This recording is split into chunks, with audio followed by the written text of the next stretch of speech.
out mga beshi! Napaka-colorful today kasing kulay ng mundo ko.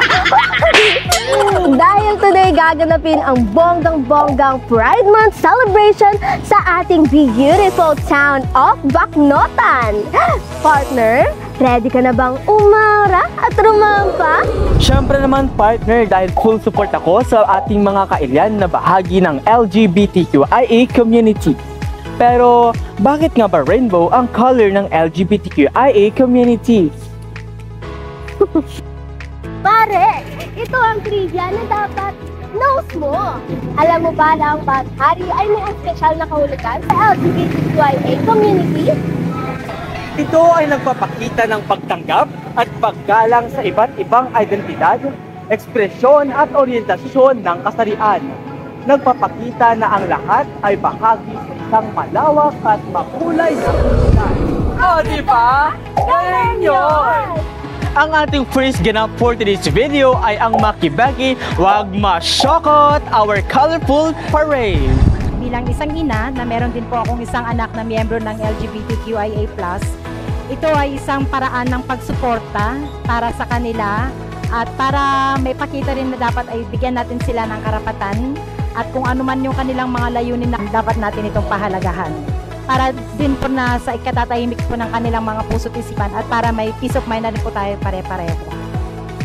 Siyempre, ang ating Mayor Divine hindi rin nagpakabog at ipinakita ang all-out support sa ating LGBTQIA+ community sa kanyang pasabog at bonggang make-up at outfit. Ano po yung reaction niyo naman po dito sa ating Pride Month celebration? Of course, knowing the LGBTQIA+ community, you know, pag may sinabi ka, over and above yung expectation mo, they go beyond. And I'm so proud of them kasi they came up with this activity, although it was initiated, of course, by the LGU Bacnotan. We hope na by next year, we will have a bigger and bolder Pride March and Pride Month celebration. Full support po ang LGU Bacnotan sa LGBTQIA+ community. In fact, sa budget po natin ng munisipyo, kasama po ang sektor ng LGBTQIA+. Our Sangguniang Bayan, headed by our Vice Mayor Francis Fontanilla, meron silang ongoing na kinakraft na ordinance para sa LGBTQIA+. And this is sponsored by Honorable Jane Almeana Gonzalez being the chairman, and of course, with all the Sangguniang Bayan members. Bilang bahagi ng pagdiriwang, binigyang parangal din ang mga umaura ng bongga. Nagwagi si Queenie Cardines ng Best in Costume at first runner-up si Richen Escalona at second runner-up naman si Cassie Ann Rodriguez. So, tapos na nga tayong umaura at rumampa. Di mo kaya, pati si Mayor winner ang outfit. May for the personality development din ang ating munisipalidad. Pagka gusto nating marespeto at irespeto, dapat maganda rin ang ating personality, ang ating credibility, ang ating pagsasalita, ang ating pananamit, ang ating attitude towards other people para hindi tayo mag-stereotype sa mga iba't ibang LGBTQIA+1.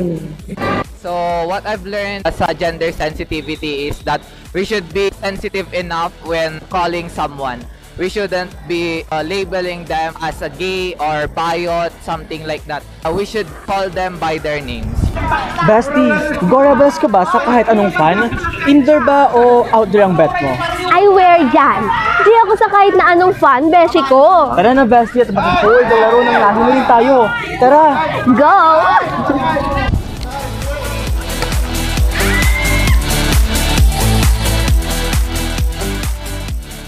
Lahat kami ay nabigyan ng opportunity na magsama-sama bilang part ng LGBT. Nagkaroon kami ng isang araw kung saan ay naipamalas namin ang aming mga talento at mga skills. Sana patuloy at suportahan tong LGBTQ+ para sa ganun mas mabuo yung closeness, unity as a member para sama-sama pa rin hanggang sa next event na to. Sa pack na game natin today ay naglaro ang ating fellow beshies ng basketball, sack race, volleyball at iba pa. Ang laro ng lahi na ito ay pagkakataon na rin ng mga miyembro ng LGBTQIA+ na makilala ang kanilang kasamahan at mapalakas din ang kanilang grupo for a LGBTQIA+ friendly na baknotan. Shalag, natapos natin ang ganap for today, bestie. Nag-enjoy ka ba? Siyempre naman, bestie. Ano naman yung pinaka na-enjoy mo? Actually, bestie, lahat ng ganap natin for today is na-enjoy ko. Pero ang laro ng lahi talaga ang pinakatumatak sa akin. Kasi, naipamalas ng mga membro ng LGBTQIA community ang kanilang talento. Hindi lang sa paglalaro, kundi naipamalas din ang kanilang pagmamahal sa isa't isa at ang pagtutulungan upang maipanalo ang laro. True Legend, ngayong Hunyo, hindi lang ang watawat ng ating bansa ang ating iwinawagayway, kundi pati na rin ang bahagharing watawat na nagsisilbing pagtanggap sa LGBTQIA community.